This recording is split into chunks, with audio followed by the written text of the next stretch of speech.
E hoje, não percam, olha, estamos aqui com um pioneiro do rock paraense, um dos pioneiros do rock paraense, do punk rock, vamos dizer assim melhor, paraense, especificando um pouco o gênero, uma figura que está em atividade há mais de 35 anos, nascendo desde 85, vamos fazer as contas, 37, entregou um pouco a idade, mas não tem problema, tá garotão, né? Mas olha, gente, antes de tudo, não esqueçam de deixar seu comentário, de se inscrever aqui no nosso canal, porque vamos começar logo esse papo aqui, que eu não vou perder tempo aqui com o nosso grandioso Jaime Catarro, vocalista da banda Delinquentes. Falou, seu Aquiles, beleza? Valeu o convite aí. Nada, obrigado a você. Primeiramente é isso aí. Agradecendo aí por você ter aceitado o meu convite. Desde o princípio eu tenho te chamado, né? Sim, verdade. Tu me falou que eu tava no embrião essa história, né? Porra, bacana, muito exatamente. legal. Muito legal ver que a coisa tá se concretizando aí, né? Tá fluindo. Bacana. Aqui na edição número 2 aí, poxa, só gratidão. E Jaime, e uma coisa assim pra gente começar é o seguinte, antes do Jaime formar o Delinquentes, antes do Jaime pensar em rock ou punk rock, em música, como é que era o Jaime? Conta um pouco da tua história aí, desde da tua... Ih, rapaz, nem eu me lembro mais. Não, cara, mas assim, foi sei lá, uma criança normal e tal. Tinha turma de amigos. Vou concluir, desculpa interromper. Diga lá. Até o primeiro momento, o primeiro acesso à música. Certo. Vamos falar, então, começa do zero. Eu comecei com a música, a primeira vez que eu comecei a escutar, a entrar na atmosfera da música. Pronto. Pois é, eu assim, na pré-adolescência, vamos colocar assim, 11, 12 anos. Inclusive, com 11 anos eu fui adventista, né? Eu entrei no clube dos desbravadores, através de uns amigos meus, que é tipo escoteiro, assim, só que é ligado à igreja adventista, né? E eu nem sabia que era de igreja. Eu fui para um acampamento, um retiro de fim de semana e tal. E aí eu achei tudo muito bonito, ali aquelas músicas já, né, fazendo, né, a música já puxando, isso, né, todo final da tarde a galera cantando e tal, cantando os hinos, né, e aí que porra é essa e tal, aí eu fui saber depois que era a onda de adventista, eu já voltei adventista de lá, mas aí eu não fiquei muito tempo não, fiquei uns 2 anos, não era a minha vibe mesmo, porque eu lembro que eu queria fazer um filme de terror, e eu comecei a chamar a turma lá para fazer, e nessa época não tinha celular, né? Então, para fazer essa onda, eu paquerava uma Super 8, que eu passava lá na Presidente Vargas, e era uma câmera antiga, para quem não sabe, né? E que era mais assim, vamos colocar assim, mais acessível aos seres humanos, sem ser aos seres normais, sem ser os cineastas da vida, né? E eu pensava em comprar uma Super 8 para fazer um filme de terror. E com essa onda de tá chamando os amigos para fazer um filme de lobisomem, né? Os dirigentes lá souberam, tá, os pastores souberam, foram me chamar. Eu falei, não, cara, porra, eu não vou ficar num negócio que me reprime de fazer o meu filme, né? De terror ainda, né? De terror, exatamente e tal. E assim eu saí da igreja, muito por causa disso. Nunca concretizei o filme, né? Nunca mal sabia, mas tu já teve uma atitude de roqueiro, né? Pois é, né? Já fui rebelde. Nasceu, né, pra isso. Já fui rebelde ali desde o início e tal. E nunca fiz cinema, nem nada, nem porra nenhuma também. Nunca segui. A onda do filme terror foi só para me tirar mesmo da igreja. E os meus irmãos, todos eles eram ligados à música, né? Tocavam violão.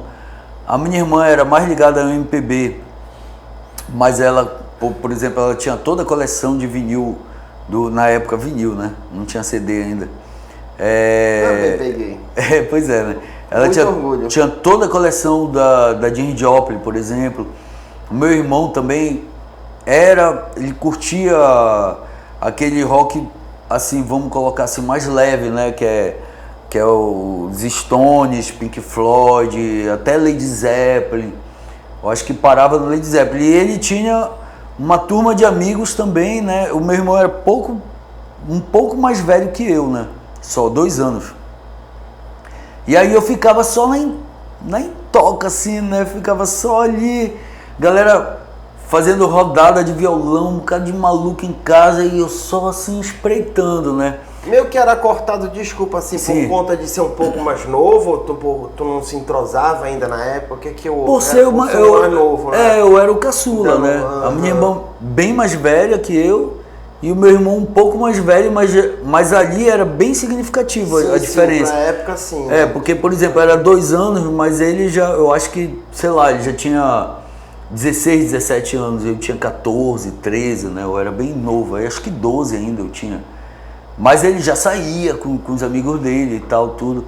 E aí eu fui começando a me entrosar. Então, a primeira turma que eu comecei a ter mais liberdade, assim, para sair, para conhecer a vida, foi a turma do meu irmão. Não foram os meus amigos, foram os amigos do meu irmão, né? E eu era aquele... eu sou o irmão do Márcio, né? Eu não era o Jaime, eu era o irmão do Márcio ali. Eu era um coadjuvante ali, aquele moleque que fica ali atrás e tal. E quem é esse aí? Não, esse é o irmão do Márcio.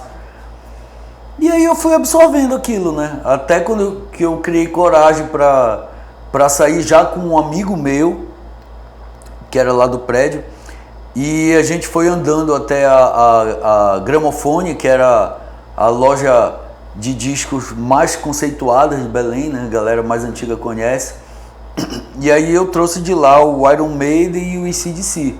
E até o meu irmão, quando ele viu, ele falou, olha, tu vai querer ingressar nisso aí mesmo, isso aí é pesado. Eu falei, não, o Sesc é onda e tal.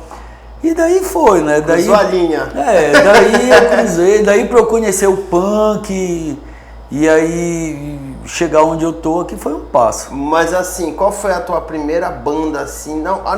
Aqui nesse momento tu já pensou, não, eu vou querer cantar, eu vou já nasceu, já plantou isso em ti nesse momento que tu começou a ouvir o AC/DC? Sim. Aí pois falou, é. poxa, eu quero isso aí, eu quero ser cantor. Até porque tu já devia ser esse gravizão, né? Desde moleque. Acho que tava mudando a voz. Então. Era. E Aquiles, assim, eu tava na transição, né? Eu e os meus amigos ainda. Porque, por exemplo, a gente tava numa fase assim que, por exemplo, que a gente brincava de Falcon à tarde, sabe? E de noitinha a gente ia ouvir Beatles, assim, né? No toca-disco do meu colega. Então a gente estava nessa transição, assim, né? Da pré-adolescência para adolescência mesmo. Quase que da infância para adolescência, entendi, né? Essa troca, né?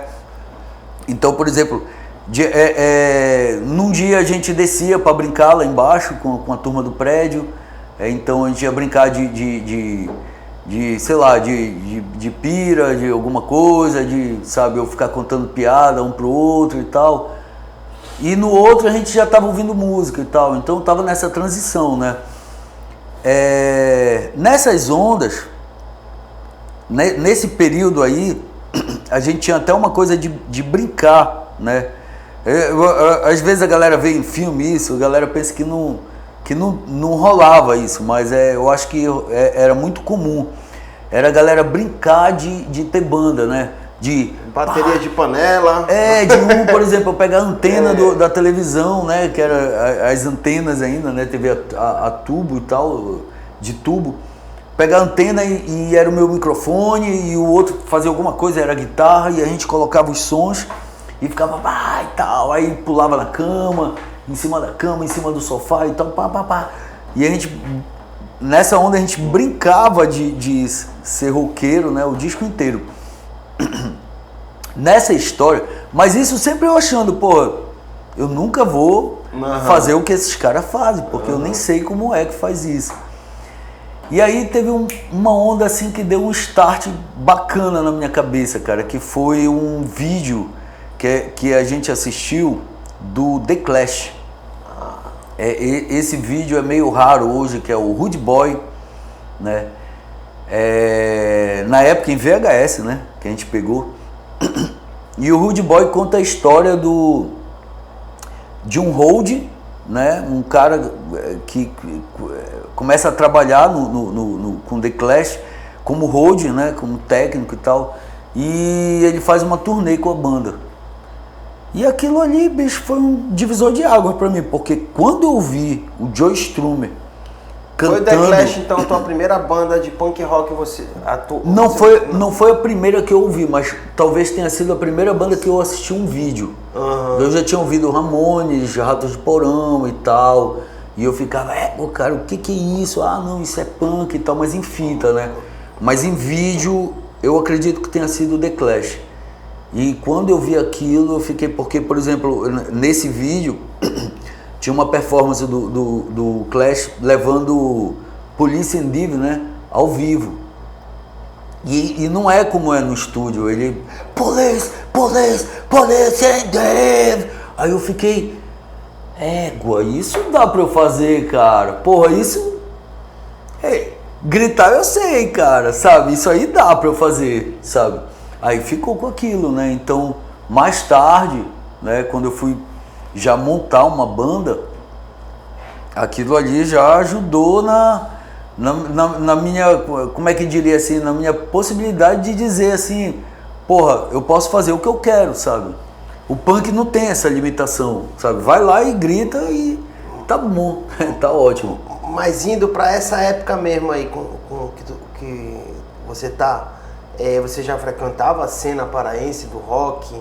E quem eram as bandas que tinham na cena? Quem muito te motivou, te inspirou? Conta um pouco aí. Olha, sim, eu comecei a frequentar show assim, né? Primeiro eu fui num show do Stress no Valdemar Henrique. Eu tinha acho que uns 14 anos. 14 ou 15 anos, não conhecia ninguém. Stress popularíssimo, né? Velho, eles tinham acabado de vir do Rio, daquele show do Circo Voador e tal, eles estavam, né? E eu não conhecia ninguém, eu cheguei lá na praça, né? Eu morava lá na frente, né? Então, já morava lá na frente, aí eu desci, fui pra lá e tal, com a cara e a coragem, né? Não estava acostumado a sair sozinho.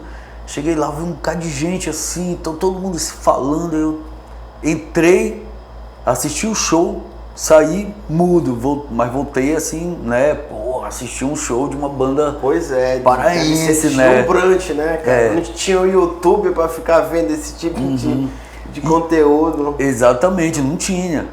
Ou era ao vivo ou não era, sabe? Ou não existia. E até as demos, essas coisas eram raras nessa época, né? Então, pra te ouvir, tu tinha que ir lá mesmo, né? Aí eu fui num festival, lá na Gramofone eu vi um cartaz, Festival Pulmão do Novo Mundo. Aí eu olhei, aí era no Una. Aí caramba, como é que eu vou chegar lá, cara, e tal. Aí nós fomos, né, fomos com um colega meu, chegamos lá, era uma onda muito assim, pra mim tava uma coisa assim fantástica, uma coisa mágica, né, porque era o primeiro festival que eu tava indo, né, local. Mas era de rock de todos os gêneros? Era. Eu ia chegar lá. É porque quando a gente tava chegando assim, o mapa era meio assim bizarro, né? Não tinha assim, mas porque era tipo uma casa que era tipo um sítio, assim, então era meio difícil, né? Não tinha, né, o Waze, né? Aí quando tu tava chegando ali pela parte do Una, né, mais ou menos ali no conjunto, ali no residencial e tal, aí tinha mais setas pintadas, né, pelas paredes assim, Pulmão do Novo Mundo, siga em frente. Aí tu ia ali, aí Pulmão do Novo Mundo, dobre à esquerda. Aí tu ia seguindo, tu ia entrando e tal, e quando tu via, tu tava lá na casa. E era uma onda underground de verdade, porque a galera que tá organizando, né, eles passaram a noite fazendo um palco, né, de madeira compensado e tal. E aí, pô, aquela coisa, né, ali pra mim foi mágica, né, e ali tocou o Ecos, que era de progressivo, tocou o Metal Massacre, que era do Carlos Rufeu, depois foi pro Jolly Joke e tal. E tocou Casbah, tocou lá, que era de progressivo, que foi o embrião sei lá, o Denis, o Valdo, eles já tocavam nessa banda, o Galo. Depois eles foram pro Metrópolis, depois o Denis foi pro Crystal Reggae, sabe? Enfim, mas teve uma banda lá que me chamou mais a atenção de todas, que era o Insolência Pública, né? Ah, sim, eles tocavam no rádio, né? Eu não lembro. Mas isso foi antes, né? Foi antes desse período aí. Deles explodirem com o Beirute Está Morta, né? Exatamente, tinha essa aí que realmente repercutiu nas rádios populares em Belém, né? Não era assim, porque a cena do rock era comum antigamente, né? Sim. Mas isso aí já foi um pouquinho depois, né? Foi acho que em 91, que teve uma grande explosão do rock, né? Porque já estava pegando a rebarba do rock nacional, né? Né? Daquele Titãs. Teve Violeta, Púrpura, né? Sim, o Mosaico de Ravenna. Lançavam, tô falando dos que eram não sei se é certo falar assim, que eram do stream mesmo. Sim, certo falar Violeta, o Alho de Orfeu, o Mosaico de Ravenna, principalmente o Mosaico. Né? E algumas bandas assim, até mais pesadas, pegando essa rebarba, como Insolência Pública e DNA, né? Que rolavam nas rádios e tal. O Mosaico foi muito inteligente, né, em botar o carimbó, nossa música regional, pra pegar. Acho que foi a primeira, talvez, né, que fez isso. Esse mix. Sim, verdade. Mas e aí, tu foi se entrosando, como foi pra te formar, rapaziada? A primeira formação do... Aí eu fui conhecendo o pessoal do Insolência. Isso foi, pra mim, foi o grande pontapé. Legal, isso já facilita, né? Porque aí eu já comecei a andar com uma galera do CAN, mas já indo, por exemplo, nos ensaios do Insolência Pública, eu ia, que era lá na Coab, né? Eu já comecei a frequentar, né? E já ia nos shows, o Insolência Pública tocava, não só Insolência, as bandas da época, né? Tinham várias e tal. Tocava assim em colégio, né? Vai ter um show no Marista, ou no ginásio da Escola Superior e tal. E aí a gente tava lá e tal, assistindo, né? E aí um belo dia o Regis me convidou o Regis do Insolência Pública me convidou para montar uma banda. E foi daí que rolou o Delinquentes. Garoto, né, dessa tua época. Tocando com o ídolo, né? Não, exatamente, com quem tava totalmente em evidência, né? Era descomunal. Sim. Eles eram um notório, né? Insolência porra. Eu assistia ele no Valdemar Henrique, eu ficava até com receio de falar com eles. Eu ficava... será que eu vou? Será que eu não vou? Será que eu vou? Até que criei coragem. Legal. Cara, eu sou fã de vocês. Cara, bora lá no ensaio e tal. Uma semana depois já tava levando o gravador do meu pai pra lá, que a gente gravava, né? Com gravador e tal. Eu tava de ônibus indo pra Coab de Coraci com um gravador grandão, maior que eu, pra gravar o ensaio deles e tal. E como é que foi essa primeira formação? Aí foi eu, o Regis do Insolência, o Beto, que era do Insolência também, e o Daniel, que era um colega de colégio e tal, que meio que entrou na onda do rock junto comigo, que inclusive ele veio desde da igreja também, do Adventista, já tinha saído do Adventista. Fizeram uma transição junto pra... Imagina essa transição, né? As primeiras experiências com drogas e os caramba, né? Aí foi, a primeira formação do Delinquente foi essa. E vem cá, antes de tu de fazer essa primeira formação, tu já escrevia? Como é que é? O fato dele ter te chamado deve ter visto a tua já habilidade já na composição, como compositora. Mas bem crua, né? Sabe? Não, bem mas aquela aí não coisa. Tem exigência ainda. Mas exigir isso. Quando eu comecei a andar com uma galera assim, quando eu comecei a ouvir uma coisa mais punk, eu comecei a fazer umas letras. É meio natural isso até, né? E aí as minhas letras eram isso. Era... a polícia é foda, é só corrupção, só pensa em agredir, cai fora bandidos, cai fora bandido. Quer dizer, Era total influência do Ratos de Porão, do Olho Seco, do Cólera, que eram as bandas que eu ouvia, né?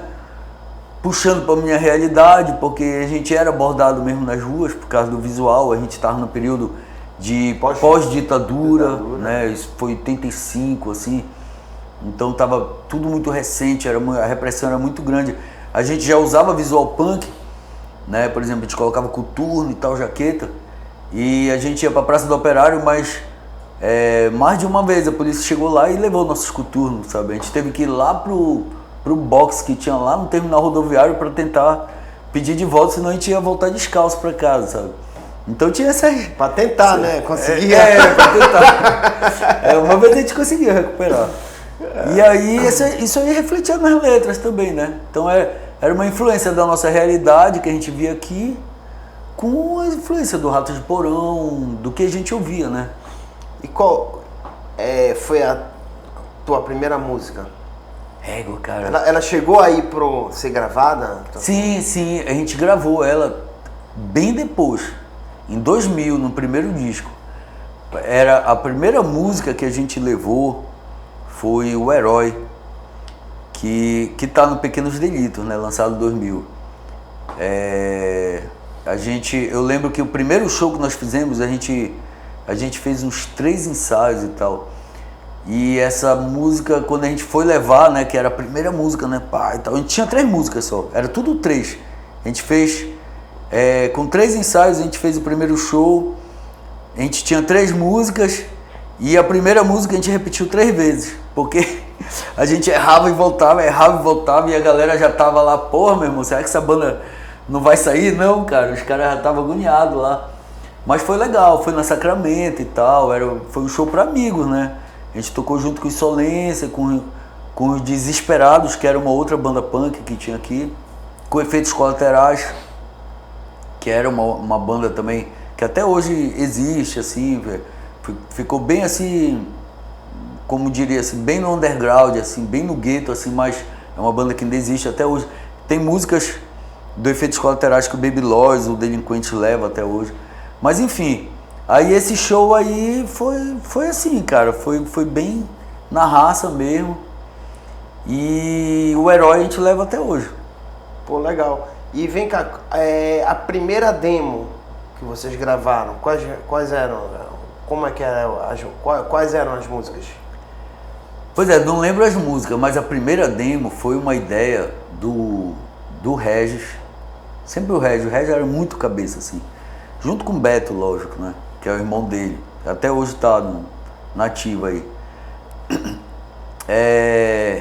Eles ensaiavam lá nessa casa da Coab deles, num determinado momento, 4 bandas, que era o Insolência Pública, o Efeitos Colaterais, o Delinquentes e os Desesperados, né? Então a ideia era fazer uma coletânea em fita, nessa época era isso, né? E era uma coletânea... Esse eu peguei. Né? Pois é. E era uma coletânea caseira mesmo, né? Ou seja, eu levei o tal gravador do meu pai pra lá, e aí a gente colocou a fita, e olha, cada banda tem 15 minutos pra fazer um som. Aí pá, ao vivo, pá, e com público ainda. Já tinha uma galera lá, porque esse dia foi a gravação da demo, que foi chamada de Açaí Azedo. e tipo, com a galera lá bebendo cachaça e tal, todo mundo, e cada banda tinha 15 minutos, pá, e tal, e aí chegou a nossa hora. Infelizmente eu não tenho essa gravação. Mas quais eram as músicas? Não lembro. Nenhuma tu botou pra frente. Então qual foi a primeira música que tu acha que tu Delinquente, tu falou, não, agora a gente fixou mesmo no cenário, foi aonde o pessoal realmente falou, não, Delinquentes... Olha... Era aquilo que eu vi, né? Que sim. Inclusive no Valdemar Henrique, quando era Delinquente, meu irmão... Sim. Olha, Delinquente na cena punk e Retaliator, meu irmão não tinha pra quem quisesse lugar. Essas 2 bandas eu lembro que bombavam mesmo. Pode crer. Entendeu? Cara, eu acho que assim, nesses termos que tu tá falando, eu acho que foi gueto. Ah, o Gueto. Até hoje, né? O que Pois é.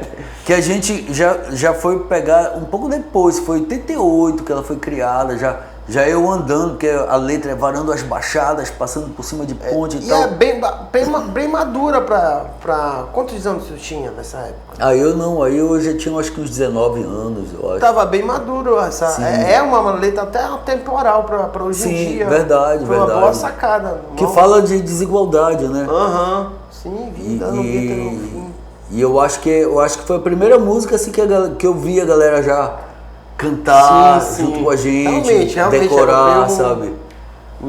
Aí ela tá na Viciado também foi uma Sim. que repercutiu, que a galera gosta. É o Viciado por causa do coro, né? Porque é aquele não acredito, eu acho que pegou muito assim. Mas eu acho que foram essas, assim, mas eu acho que Gueto... O Planeta dos Macacos estava nessa época? Já veio depois, já veio assim, sei lá, acho que... Não muito depois, não, foi nos anos 90 já, né? Já foi alguns anos depois, foi quando a banda já tava assim... A galera já tinha decidido meio que mudar um pouco o som, né? A gente não ia sair daquela acidez nossa, tanto das letras quanto da agressividade sonora, mas a gente já estava mais aberto para outras coisas. Por exemplo, quando a gente fez Planeta dos Macacos, a gente já estava com o Sandrão, né? O Sandro Ju no baixo e o Pedrinho na guitarra. E o Pedrinho já trouxe influências do metal, né, cara? E aí... Eu reparei essa Pois é, isso já em 90... Tirou o cru, né? O cru. Isso total. Isso aí começou a dar um solinho um pouco mais... Maior, né? Maior. Com a entrada do Pedrinho foi quando a gente começou a, sabe, não, bora colocar, não, isso aqui tá errado. Estamos tocando errado, tá fora do tempo. Fora do tempo? Que isso? Sabe, então eu já trouxe uma certa técnica musical, foi quando começou. Eu acredito que isso já foi em 93, foi isso, acho que foi por aí, 93, 94, não me lembro, mas acho que foi mais ou menos por aí, 94. O ano que eu conheci, eu entendi. Foi quando a gente gravou a demo... 93, na verdade, 94. Foi. 93. Em 93 a gente gravou a demo Gritos de Agonia e Desespero, que foi com 4 bandas. Foi uma época que a gente já estava levando as nossas músicas, as demos que a gente tinha lá pro Balanço do Rock, né?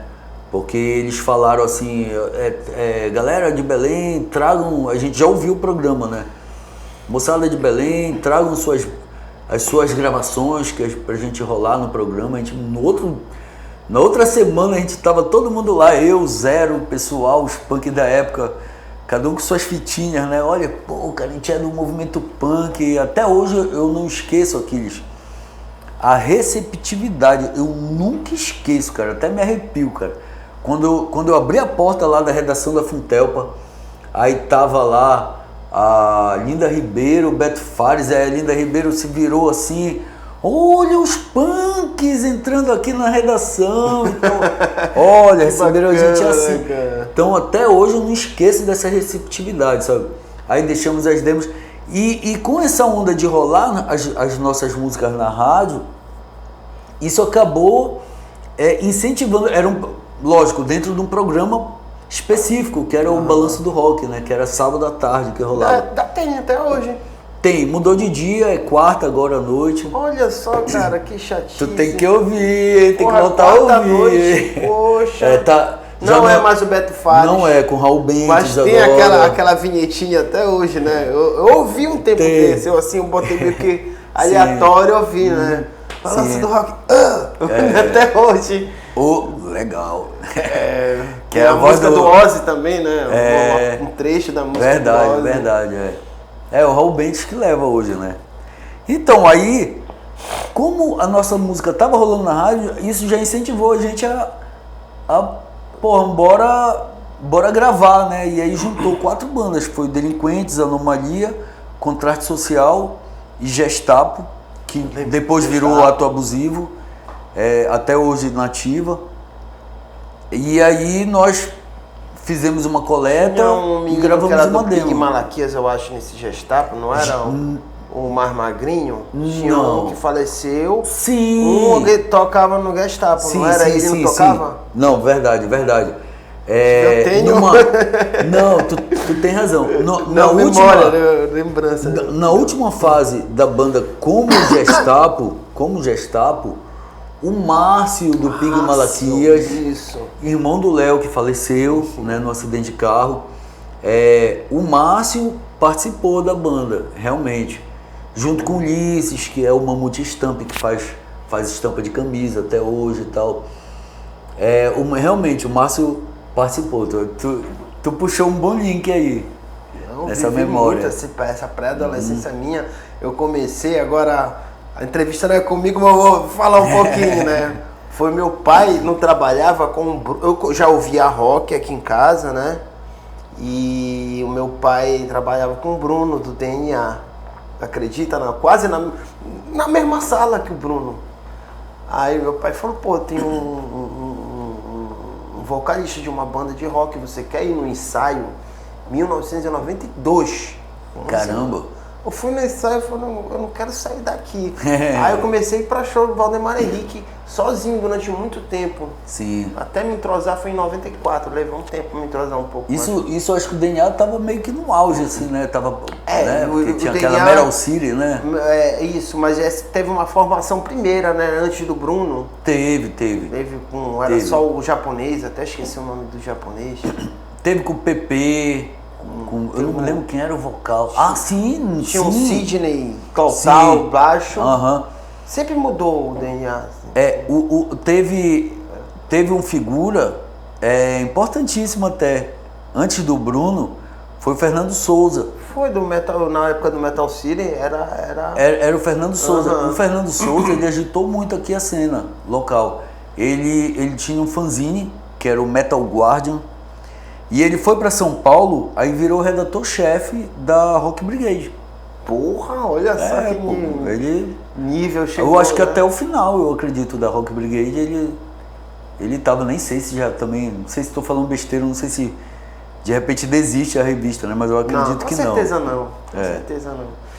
E Jaime, quem foi a primeira banda assim, tu de fora, que o Delinquentes abriu e tu ficaste, poxa, não acredito que eu tô abrindo aí pra esses caras aí, tu conheceu, e como foi teu relacionamento também? Tu já abriu pro Titãs também, né? Não, Titãs não abriu pro Titãs. Não. Abriste pro Ratos de Porão. Sem ser em 96. Muitas vezes. Aquele primeiro histórico de... Foi 88 no São Cristóvão. Você abriu pro Ratos de Porão.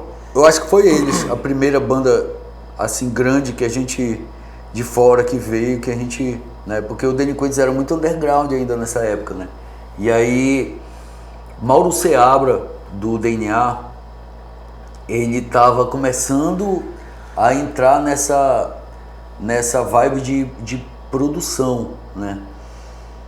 E qual era a ideia deles? Era trazer o Ratos de Porão. Eu lembro benzinho que eu cheguei, porra, Mauro, por que tu não botou o DNA pra abrir, né? DNA?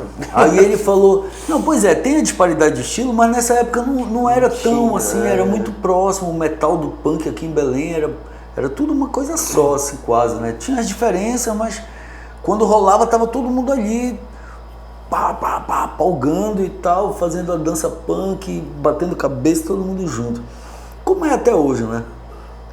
Então, ele quando eu perguntei pra ele por que ele não botou o DNA, ele falou, não, Jaime, o DNA eu tô guardando para trazer a próxima banda, que é o Nuclear Assault. Olha só! Que nunca veio, infelizmente. Mas a meta era depois do Ratos de Porão, ia vir o Nuclear Assault. Só que acabou não vindo, né? E aí ele chamou a gente, e a gente era uma banda muito underground, a gente só tocava assim, em centro comunitário, sabe? A gente tocava em festa que chamavam. A gente era muito underground. Tu conheceu nesse dia o pessoal do Ratos de Porão? Sim. E como foi Eles não lembram, né? Mas a gente conheceu. Não, a gente conheceu assim, porque tava todo mundo lá. Eles eram gente boa nessa época, tu acha que o fato deles serem... Eu acho que eles ficaram mais gente boa depois. Com o tempo, já ia falar, por causa... Às vezes não era nem culpa deles, às vezes é aquela época mesmo, que ele mesmo descreve da vida dele, de ser muita... Eu acho assim... falei no começo, antes da gente gravar, as Bórnia. Aquilo né? devia afetar muito, né? Sim. Eles eram muito loucos, viciado em crack, né? Ele tinha tudo isso aí. Ele saiu da banda por causa disso, né? Por causa não conseguiu conciliar o vício com a banda. Depois o João saiu? Não, o João. O João saiu? Saiu e voltou, né? Não, o João... Não, minto, tô falando besteira. O Jabá que saiu, o Jabá. Foi o João nunca saiu, o Jabá. O João é o fundador. Foi o fundador, antes até do Gordo entrar, e tá até hoje. Só que depois o Jabá montou com o João o Periferia SA, né? Ele acabou montando. Mas eles estavam muito junk, assim. Olha, eu já fui conhecer legal o Gordo em 2019, um pouco antes da pandemia, quando a gente tocou lá no Central Panelaço. Já vegetariano, já é tranquilaço, já é outra fase. Né? Eu acho que a pandemia, assim, não, mesmo família, antes da pandemia, eu acho... Cheio de filhos, quer dizer. Teve o lance da Vivi, que mudou muito ele, a Vivi e os filhos, a Vivi Torrico, né, a figura dele, mudou muito mesmo a cabeça dele, e eu acho que os problemas de saúde dele fez ele, eu acho que avaliar certas coisas, sabe? Mas teve um lance engraçado que ele falou lá no Central Panelar, sabe? E Aquiles, porque ele tava lá, né? Ele passou a tarde conversando com a gente, né? E eu pensei, porra, depois ele não vai mais nem se lembrar da gente, mas que nada, ele em algumas entrevistas, assim, depois ele tinha um programa o Clube do Risco, né? Que ele fazia umas lives. E ele falando com o Kaká, ele falou, olha, pô, o Delinquente, a gente já tinha tocado com o Delinquente, mas eu não conhecia o Delinquente, eu vim conhecer há pouco tempo e tal. Aí, bom, pelo menos agora ele já conhece, né? Mas assim... Depois de trocarem 10 vezes juntos. Ele bem sabe disso, né? A gente já tinha tocado várias vezes com ele. Mas assim,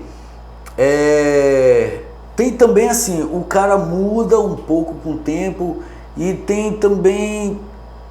Às vezes a relação da pessoa, quando a pessoa sai assim, por exemplo, quando a pessoa sai da sua casa em turnê é uma coisa e quando a pessoa tá no seu habitat é outra, né? É o que eu ia falar. Ele lá no Central Panelaço, ele passou a tarde lá contando os causos dele, né, cara? E ele é um livro aberto, né, cara? Ele tem muita história, muita experiência. Ele tem experiência assim para 1000 entrevistas, sempre vai ter alguma novidade. Se tu assistir tudo, ele sempre vai ter alguma novidade. E aí chegou uma figura lá, pedindo para tirar uma foto, né, com o livro dele, porque ela tinha conhecido o atual marido dela num show do Ratos, então ela estava ali com ele, era muito significativo e tal. E aí ele tirou foto, né? Aí eu comentei, pô, cara, tu deve ficar de saco cheio de tirar essas fotos. Ele falou, não, mas aqui eu tenho que tirar. Aqui eu tenho que tirar porque senão o cara não volta, né? Mas, porra, não me venha pedir autógrafo 6 da manhã no aeroporto, quando eu tô com a escova de dente na boca, sabe? E aí, bora tirar uma foto, aí ele trata mal, saca? Então acho que tem uma diferença, por exemplo, tu encontrar com um gordo no Central Panelaço, lá no setor dele, ou então no show lá mesmo, né, em São Paulo, e, porra, e tá num show aqui, que tá todo mundo ali ao redor, que o cara tem que sair do camarim com segurança, sabe? Então, porra, é diferente, né? O cara fica meio, sabe, meio assim. E isso vale até pros outros mesmo, porque tu encontrar, por exemplo, com o Juninho aqui no show, tu consegue conversar com ele legal, mas porra, é todo mundo querendo falar com o cara. E tu encontrar com o Juninho lá na Augusta, em São Paulo, como já aconteceu com a gente, pô, o cara é outra coisa, sabe? O cara é outro mesmo, o cara, e aí, cara, porra, o que tu tá fazendo aqui em São Paulo e tal, não sei o que e tal. Quer dizer, às vezes tem essas, né? Perdão, quem é o Juninho? Só pra... Desculpa, Juninho do Rato, baixista do Rato no Porão. Tá, atual. Uhum. Inclusive eles vão tocar, né, no Tattoo Day. Não sei se vai ser antes ou depois do... Eu ouvi alguma coisa aí pela internet, aí, do que eles iam tocar. Eles vão tocar agora. E que mais pra você, que vocês abriram mais pra quem? Não, mas aí o Ratos do Porão foi a primeira, né? Mas aí teve vários. Quem mais? Pô, sei lá, Olha, na época... Podres. Sim, na época que o Now organizava os eventos, né? Que já foi um outro momento. Teve Ratos de Porão de novo, aí teve Raimundos. Foi lá no Yacht Club, 94. Foi. Que a primeira experiência foi até relativamente... Não foi boa, foi normal, foi legal, foi bacana. Mas a segunda já não foi, né? A segunda não deixaram as bandas tocarem, as bandas locais e tal, já teve uma cagada. Não, aí do Raimundo estavam já... Eles já estavam... e aí já tinha aquela coisa da produção e não deixaram passar o som e por fim as bandas de abertura nem tocaram, né? Mas isso já foi depois. Mercenárias, né? Mercenárias a gente já foi abrir, já foi tocar com elas bem mais pra cá já, né? Já foi no evento do Kaká. Aí também já foi outra fase, né? O Kaká organizando evento já, que é a Xaninho, que aí ele já trouxe Cólera, trouxe uma porrada de banda. Então com o Kaká, não somente o Delinquente, mas uma porrada de banda local, já foi abrir para Cólera, já foi abrir para Crisium, já foi tocar tocar Crisium, com Lobotomia, ele trouxe Lobotomia, trouxe uma porrada de banda, né? E aí, e assim vai, né? E assim, outras pessoas já vão fazendo outros shows, aí já vão oportunizando para outras bandas locais também tocarem com outras bandas de fora, né? Teve os festivais, né? Psica, Se Rasgam, que sempre a gente vai tocando com outras bandas também. Gênero completamente, quase contraste, assim. Sim, né? Sim, já isso é legal, né? Isso aí. Muito, eu acho legal. Eu vi, acho que no teu Instagram, num programa da TV Cultura hoje, Delinquentes ali tocando normalmente, o público ali. Sim. Aí depois tem um carimbó, e depois tem... Isso é legal de se ver, né, cara? Foi no programa Misturado, né? É um programa diferente, né? Que é uma vibe, assim, meio parecido a Altas Horas, assim, né? E o Jaime como produtor, o que é que tu já fez de eventos? Cara, eu fazia uns eventos, eu não tô mais fazendo muito não, saca? Mas eu fazia... Desculpa até falar, se tu quiser tocar no assunto não, é meio que aquele pé atrás do Facada Fest? Não, aquilo não pode desanimou. Falar, não. Aquilo não desanimou. Pelo contrário. Já vai ser um corte, hein, galera? Vai ser, olha, um corte babado, hein? Aquilo até incentivou, cara. Não, assim, é porque eu cansei um pouco de fazer evento, né? Eu acho que são assim, tem pessoas que meio que nasceram para isso, né? Kaká, por exemplo, o Kaká começou a fazer mais pra cá, como eu falei. Tem uma habilidade, pra lidar com isso. O cara é totalmente inserido, ele tá viajando direto. O Damaso, quando a gente conheceu, ele não organizava assim, ele fazia festas, né? A gente conheceu ele fazendo festas, acredito que tu também. E aí, de repente, o cara hoje é produtor. Ele não é mais jornalista, ele é produtor, né? Então tem pessoas que nascem para isso, a galera do Psica e tal. Tem pessoas novas que estão começando a fazer, como o pessoal do Budapeste aqui em Belém. Teve um pessoal um pouco recente aí, que era o Redcore Pride, sabe? Já pararam de fazer. Então tem pessoas que vêm e vão, né? O Sandroca, da Bunai. Mas assim, eu organizei o Fabricaus, organizei uns festivais pequenos que eu digo assim, mini festivais, eram shows na verdade, que eu chamava de festival, porque 4 bandas não é festival. Então, fazia o Tacacaus Festival, aí o maior que eu fiz foi o Fabricaus, né, porque o Fabricaus era um festival assim já que dava para ter, assim, por exemplo, 10 bandas, 8, 10 bandas, né? Então já é um festival, né? Na beira do rio, Mormaço e tal. Nada muito grande, né? Aquela coisa de pequeno porte. Pequeno ou médio porte, né? Porque, porra, tu botar 10 bandas, 12 bandas, já não é também. Tem o Dia D Festival, que esse Dia D já é uma coisa meio que exclusiva do Delinquente, como o próprio nome fala, né? Porque a gravação do DVD nós chamamos de Dia D. É o dia da gravação do DVD que nós fizemos na Praça da República em 2012. E aí, pra gente lançar, nós criamos esse festival, o Dia D Festival, quando foi o lançamento do DVD. E aí ficou. Aí já teve várias edições também. Só que os últimos eventos, tanto do Fabricaus quanto do Dia D, eu já preferi não fazer, sabe? Eu já, por exemplo, o Kaká da Xaninho, ele já fez um Fabricaus. O Dia D Festival é quase dele, porque a gente é do cast, né, da Xaninho, que é um selo assim que cresceu pra caramba aqui, não só em Belém, né, no Brasil. Eu falo aqui é no Brasil, porque hoje na Xaninho tá Crisium, tá Cripta, Nervo Caos, né? E aí o Delinquente lá e tal, né? Pô, um maior orgulho pra gente. Mas assim, aí por exemplo, o Dia D Festival, Kaká, bora fazer esse ano? Bora, tal. Aí pá, aí rola, sabe? Fabricaus, pessoal do Budapeste. Galera, vocês querem fazer o Fabricaus? Tá aí. Façam, sabe? Porque é um festival que pra eles é legal fazer, porque tem um nome, né? Eles não vão começar um festival do zero.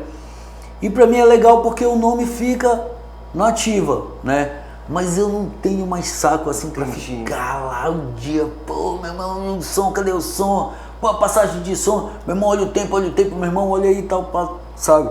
Aí eu participo da curadoria, né?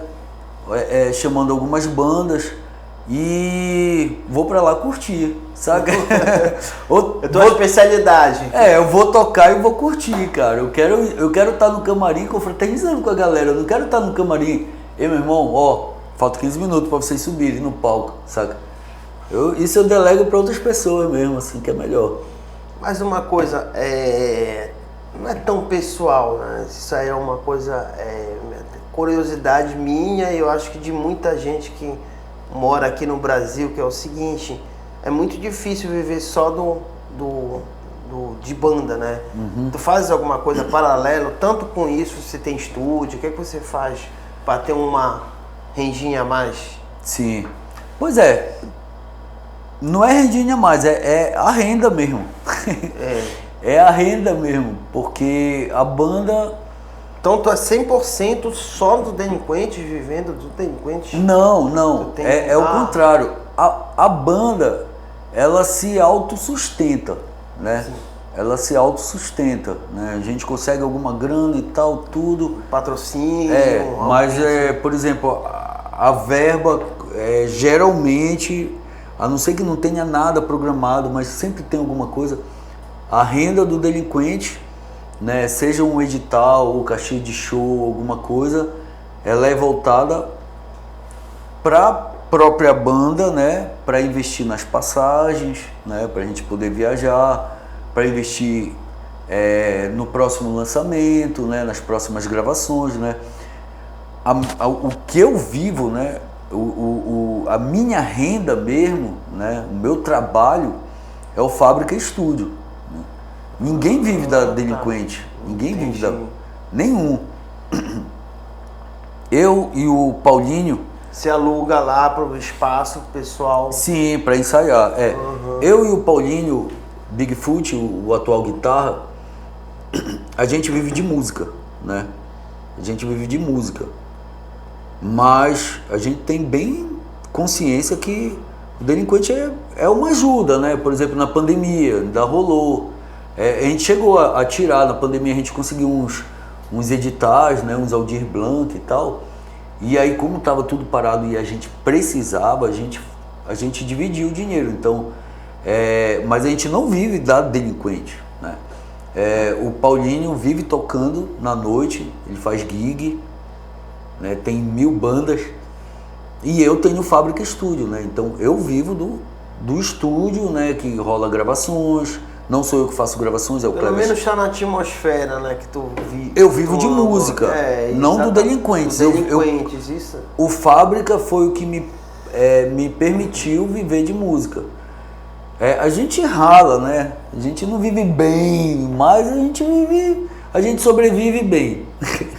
né? Bem satisfeito com o que faz, vive muito bem. Muito. Isso Eu adoro. Com certeza. Eu adoro. É evidente. Aquiles, tem Quando banda. tu ama, isso é legal. Tu tocou o projeto até hoje sem. Como nunca interrompeu? É Ininterrupto. Ininterrupto. Entendeu? Sem pause. Sem pause, exatamente.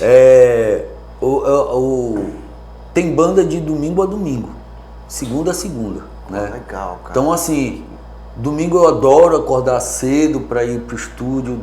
Tem banda quando tem, né? Mas geralmente tem, porque o pessoal adora ensaiar domingo de manhã, cara. Parece que o pessoal tem problema. Vai de virada ou vai? Psicológico, alguns vão. Aí o pessoal marca ensaio 10 da manhã. Então, meu irmão, eu vou sair sábado à noite, galera. 2 da manhã acabou a cachaça. Eu tenho que ir porque amanhã tem banda, quer dizer, é o meu domingo, né? Como se fosse ter o trampo na segunda-feira. Então, mas eu acho muito legal já assim, descer, né? A onda legal que eu moro em cima, né? Aí eu desço, já tô ali no estúdio, depois subo, almoço, volto de novo pro turno da tarde e assim passo o meu dia. E assim saca? Então assim, tu tem que se sacrificar, é que nem bar, né? Estúdio é que nem bar. Mas eu sou muito feliz, cara, de ter. É o trabalho assim que me dá uma certa satisfação, assim. E fora, onde é que tu já, dentro do Brasil, onde é que tu já percorreu? E me conta um pouco sobre Lollapalooza, né?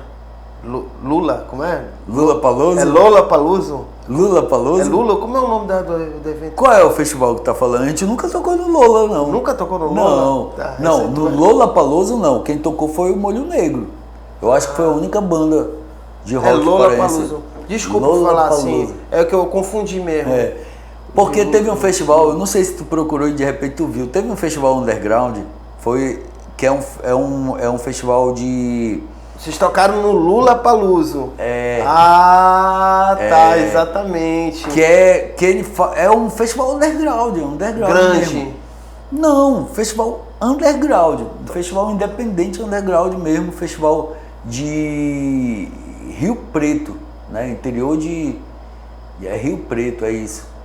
É interior de São Paulo. E fica umas 6 horas de São Paulo e tal. Só que nós tocamos lá, inclusive, nem foi no festival, assim. Foi no período da pandemia. E o amigo lá, Anderson Rizuti, que toca em várias bandas de lá, é da cena lá, eles têm até coletiva, levaram agora o Cérebro de Galinha para tocar lá. Ele convidou a gente, cara, você não quer participar do festival? O festival não está rolando presencial por causa da pandemia, mas vai rolar online. E aí nós participamos e tal, né? É o Lollapalooza. É uma tiração de sarro, né? Mas é o festival underground e tal. Legal. Lollapalooza, quem dera, um dia a gente chega lá. Pô, chega sim. E outra coisa, quais foram os festivais que vocês já participaram, assim, que um dos melhores que tu já participou, não dentro da região norte, aqui em outras partes do Brasil, no Sudeste, vamos falar do Sudeste do Brasil, onde a cena é forte. Sudeste, Nordeste também, Nordeste. Né? Na verdade, assim, no Brasil, né, vamos colocar, não sei, eu tocou no palco do rock em Salvador, a gente tocou no Festival de Fortaleza, como que rola paralelo ao Carnaval, ao Forcaus, sabe? Mas na verdade, assim, a gente já tocou mais assim nas cidades do que em festivais, né? Tocamos no Ferroc de Brasília também, tocamos no Goiânia Noise, que é em Goiânia, como o nome fala. Inclusive esse com Explorer da Escócia, né? Do Reino Unido.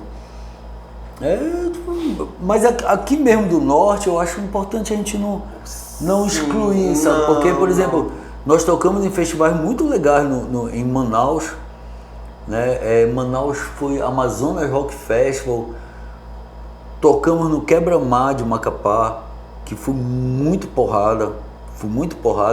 O Quebra-Mar a gente já tocou acho que 2 vezes.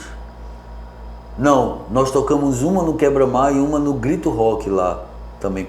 Já tocamos também, fomos para Brasília também pelo Grito Rock, que era um festival itinerante, que tinha interessante, que era no Brasil todo, né? Praticamente, que era feito pelo pessoal do Fora do Eixo, né? E... não sei, cara, teve outros mesmo. Aqui, a gente tocou num festival muito legal em Marabá, no interior do Pará mesmo, que foi era o rock no Tocantins, eu acho que era isso.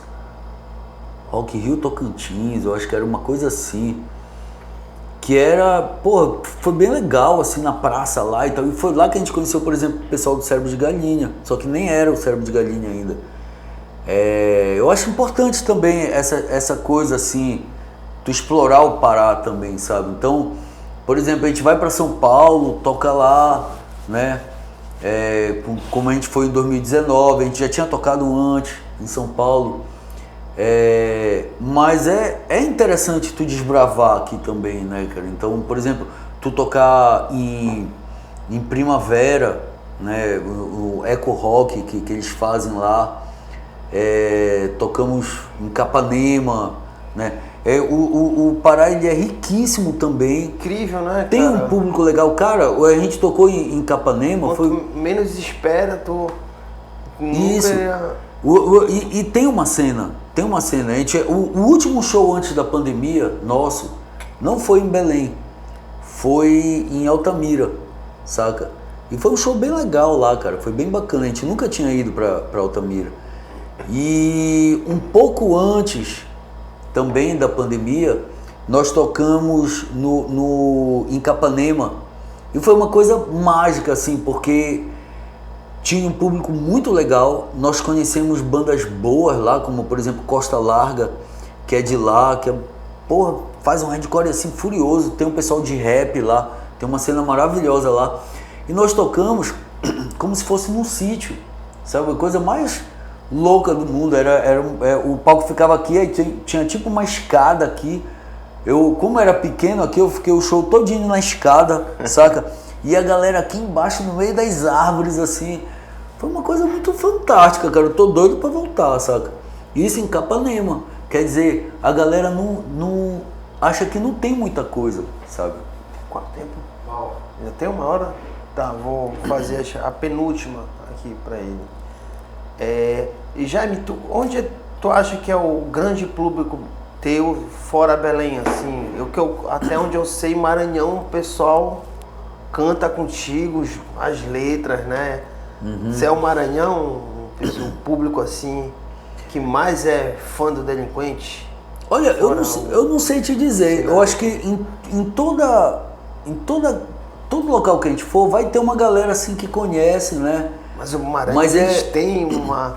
São Luís tem, né? Mas eu não acho que lá seja mais assim. Eu até, naquela hora, eu me esqueci do Maranhão, cara. Até Porra, lá que eles consomem pra caramba. Falei de Fortaleza e não falei do Maranhão, mas a gente tocou no São Luís Rock Festival, foi um puta de um festival lá.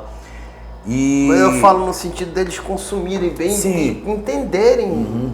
Pois é, quando nós fomos em São Luís, tinha um povo lá. O último show que nós fizemos em São Luís foi tinha a galera lá, foi o show com os irmãos Cavalera, né? Foi uma reunião, né? Que até eles estão fazendo agora de novo, mas isso foi antes da pandemia.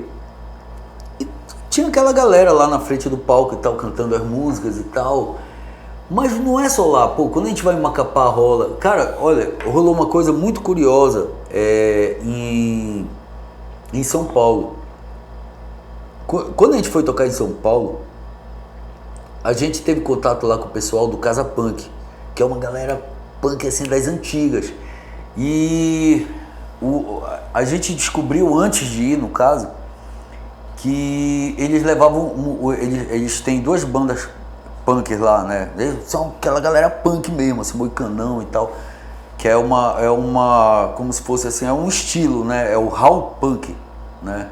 Então um estilo meio que como se fosse de vida. Tem o anarco punk, tem o raw punk, tem o hardcore e tal. E eles têm duas bandas, que é o Pós-Guerra e o Luta Armada. O Pós-Guerra, eles levavam um cover nosso, do Delinquente, né? O Punk do Subúrbio, que era uma música lá da nossa primeira demo e tal. E eles levaram, incentivou a gente a gravar no último disco, né?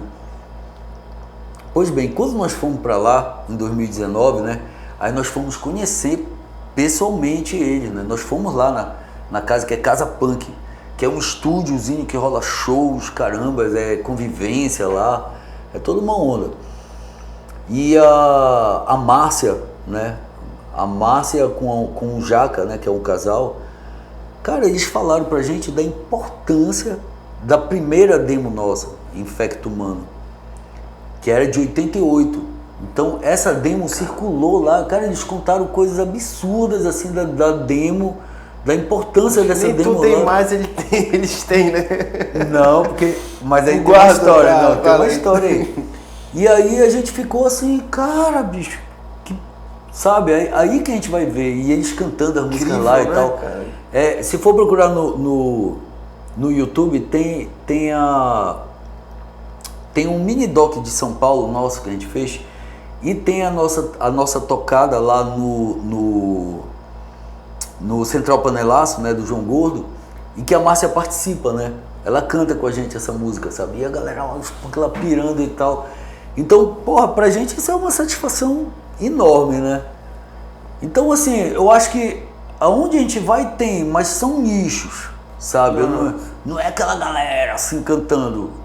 O que me deixa muito satisfeito já, sabe? Porque certeza. Pra gente, se a gente vai em Goiânia, Brasília, Macapá sempre tem mais, assim, porque é mais próximo também. Se a gente vai no Nordeste, assim, e a gente vê, pra mim, assim, se eu vejo 2, 3 pessoas ali cantando uma música, eu já fico muito feliz. Mas às vezes tem bem mais que isso, né? Mas, porra, pra mim é uma satisfação já ver uma pessoa cantando a letra da música, que é porque a pessoa gosta mesmo, né? São estilos difíceis. Tu não vai ouvir a nossa música na rádio, né? Então é porque a pessoa acompanha, a pessoa, né, adquiriu um CD nosso ou uma gravação, né, cara? Hoje com o Spotify, então o cara vai embora. Spotify, exatamente, que antes não tinha, né? Antes, pra te chegar a música, tu tinha que mandar a fita pra fora, né? Informação era no fanzine, né? Era release no papel, mas, né? Querendo ou não, vou te ser sincero, dá uma saudade disso aí. Sim. Eu acho que acabou um pouco do misticismo por trás dos bastidores, entendeu? Uhum. Isso aí era muito doido, assim, tu alugar uma fita na locadora e tu vê como é que era a gravação, tu só tinha aquilo, como é que era um estúdio. Hoje em dia, pô, parece quando vai no Google na revista, olha, vai lançar tal dia o show, o CD vai ser o lançamento, tu ficava naquela expectativa que hoje em dia acabou. Sim, é verdade, é menos hoje, né? Tem, mas é menos. E falando nisso, que tu tocou na fita, é importante falar, viu, Aquiles? As nossas primeiras demo tapes, né? Que nunca saíram, nunca foram lançadas oficialmente fora das fitas mesmo, elas estão saindo agora num vinil, né? Compilado na Alemanha por um selo de lá chamado Vortex, né? Ele é brasileiro, mas ele mora na Europa. E esse selo ele se especializou em lançar coisas raras do punk, assim, porque é o que ele curte. Então ele está lançando coisas que ele ouviu nos anos 80, 90. E o último lançamento deles é o vinil da Delinquente. Ela se chama, inclusive eu fiz uma tiração brincando com a onda das fitas, né? Que é TDK, né? Que é Tapes de Delinquentes Classics, mas é TDK já, né? Levando o nome da famosa fitinha que tinha, né? Para quem não sabe. E aí tem 4 demos nossas lá, nesse vinil. E já tá chegando, né? Porque tá vindo da Alemanha, né? E eu tô esperando chegar as primeiras remessas já aqui, já foi feito pré-venda, já uma galera. Mas já pediu vai pra ser comprar, original? Já. Vai ser... As gravações originais das fitas, olha só. as gravações originais compiladas num vinil, que é o primeiro vinil nosso, né? As primeiras fitas nossas compiladas no primeiro vinil nosso. Hoje com a tecnologia eles vão fazer uma limpezinha lá. Não, foi feito. Que foi vai, feito né, já. meu irmão? Não, o vinil tá pronto já. O vinil já tá chegando já. Qualidade. Separa o meu. Pode crer. E Jaime, pra gente encerrar, bora falar de um pouco de polêmica, né? Sabe que o povo da internet adora polêmica. Como foi esse lance da Facada Fest, mano? Facada Fest, né? Então, cara, pode falar abertamente? Pode. Posso falar mal do Pode falar, do pode criatura falar. lá? Pode falar. Ó, só lembrando, como eu te falei, aqui é imparcial. Tá bom. Eu não tenho nada político aqui comigo, mas o convidado... Mas tem que ter, viu? Não, eu sou Tem que imparcial, sou imparcial. Bom, Aquiles, assim,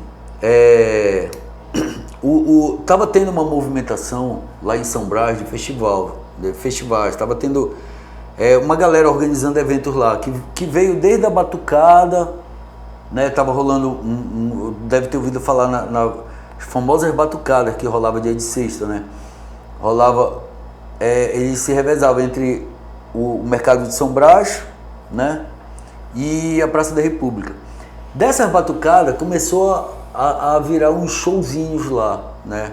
Vários shows. Quase todo fim de semana tava tendo shows.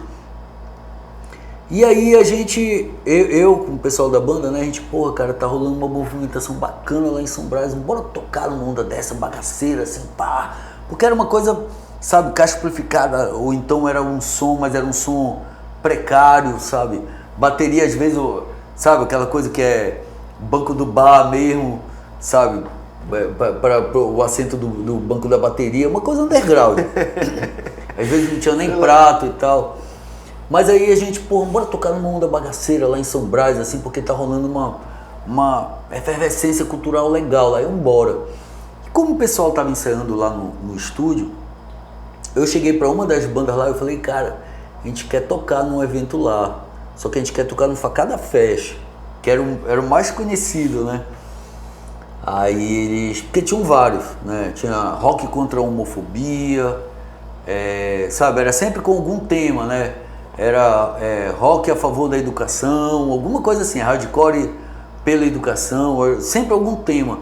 E tinha o Facada Fest, que já importante frisar, tinha havido duas edições já, certo? Não foi uma coisa que aconteceu depois da facada, que pra mim é fake, né? Não foi depois da fakeada do Bozo, não. Já rolava antes, né? Até porque tinha uma banda chamada Facada em Fortaleza. Eu acho que essa banda inspirou essa galera a organizar. Por que eu tô falando tudo isso? Porque só pra dizer que a gente não era da produção do Facada Fest. A gente foi uma banda que se convidou pra entrar. Então eu precisava explicar essa introdução, né? E nós fomos, né? Nos convidamos, os caras, massa, cara, o Delinquente no Facada Fest, legal e tal. E aí foi.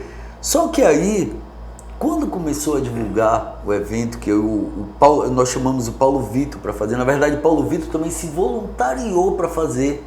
Falei, eu quero fazer a arte. Eu falei, porra, massa, bacana, né? E o Victor Magno, ilustrador, ele fez uma arte e tal, que era um Bozo, né?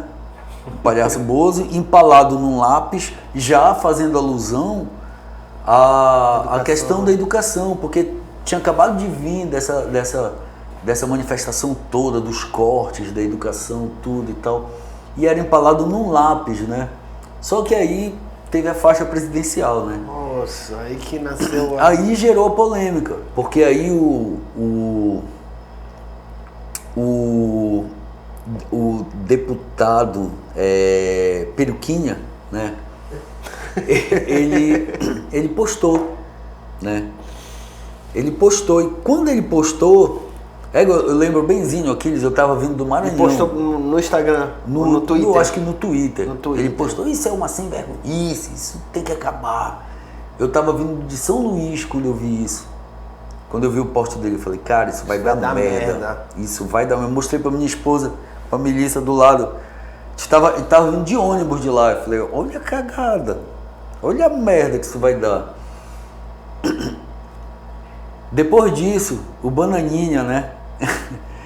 Eu acho que foi o Carlos. Carlos é o Bolsonaro. vereador lá do Rio, filho do Bolsonaro, né? Eu acho que foi o Carlos.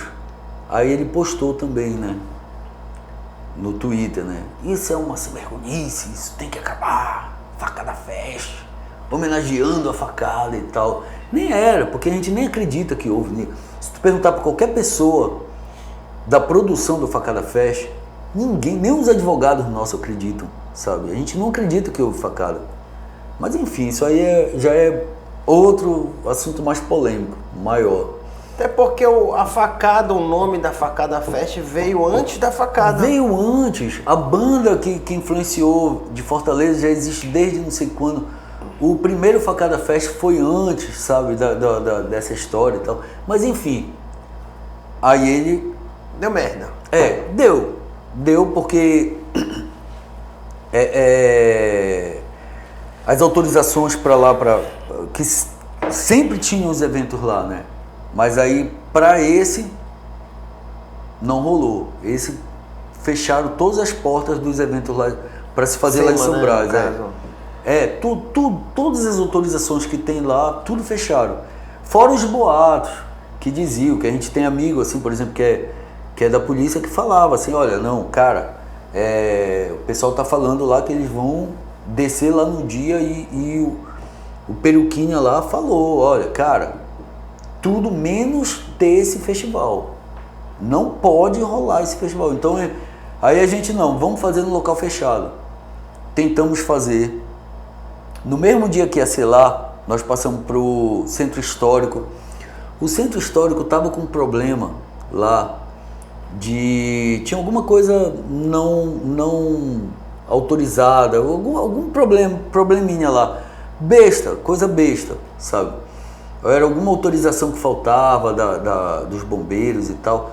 Só que sempre rolava evento. Um dia antes teve evento lá, sabe? Uma semana antes teve show, um dia antes teve tocada. Mas nesse dia, simplesmente foram 11 viaturas lá.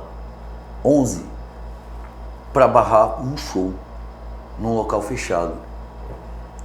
Aí foi essa cagada, né? Aí a gente deu uma recuada, fomos atrás de todas as autorizações. Aí eu já estava todo envolvido na produção, porque eu queria que houvesse o evento. Cara, a gente sentou com o secretário de segurança daqui do Pará. A gente foi em todos os lugares, com a polícia. O pessoal da polícia já estava até amigo nosso. Quando a gente foi lá no último dia com a autorização, eles já estavam na brincadeira. Olha, vai rolar o Gárgula Festival e tal. Que era brincando com garganta e tal. Então, assim, já estava tudo resolvido, já estava tudo ok. Rolou o festival, o bicho foi lindo o festival, não teve uma incidência. Mas vem cá, rolou o festival, mas rolou o mesmo cartaz?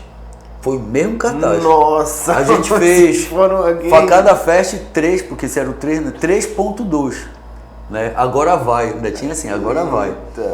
E aí rolou, bicho, foi lindo, festival lindo, um dos melhores festivais que a gente já tocou, assim, dos últimos tempos. Mas já foi Facada Fest.